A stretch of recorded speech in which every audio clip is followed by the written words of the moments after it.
خلیفہ متوکل عباسی کی ایک کنیز بہت خوبصورت تھی۔ خلیفہ اس پر جان دیتا تھا۔ ایک دن وہ حمام سے نکلی تو اسے کچھ سستی معلوم ہوئی اور دونوں ہاتھ اٹھا کر تن گئے، لیکن جب ہاتھ نیچے کرنا چاہا تو ایسا نہ کر سکی۔ دونوں ہاتھ اٹھے کے اٹھے رہ گئے۔ خلیفہ کو یہ دیکھ کر سخت رنج ہوا۔ فوراً اطباء جمع کیے گئے۔ سب نے دیکھ کر یہی کہا کہ اس کا کوئی علاج نہیں ہے۔ وزیر نے عرض کیا کہ کونے میں ابن سعید نام کا ایک حاذق طبیب ہے جو اس کا علاج کر سکتا ہے۔ چنانچہ ابن سعید کو طلب کیا گیا۔ اس نے کنیز کی جب یہ حالت دیکھی تو خلیفہ سے کہا کہ یہ اچھی تو ہو جائے گی مگر ایک شرط ہے۔ خلیفہ نے شرط پوچھی تو اس نے کہا کہ میرا ایک شاگرد ہے، وہ اس کے پورے بدن پر تیل ملے گا جو میں نے خود تیار کیا ہے۔ خلیفہ نے خفگی سے کہا کہ یہ کیسے ممکن ہو سکتا ہے کہ میری کنیز کے بدن پر کوئی غیر مرد مالش کرے؟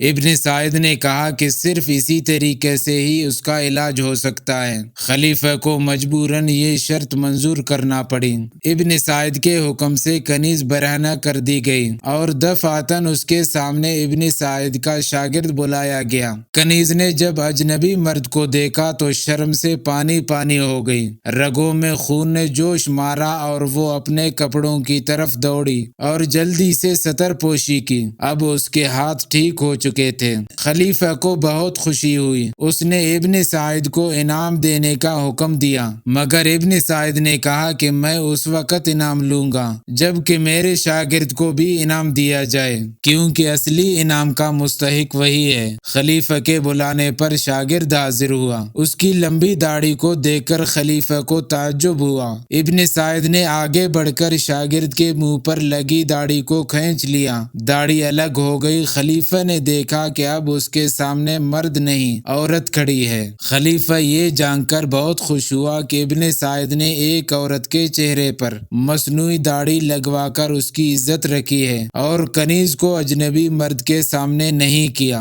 ابن سعید اور اس عورت کو خلیفہ کی طرف سے بہت سا انعام عطا کیا گیا۔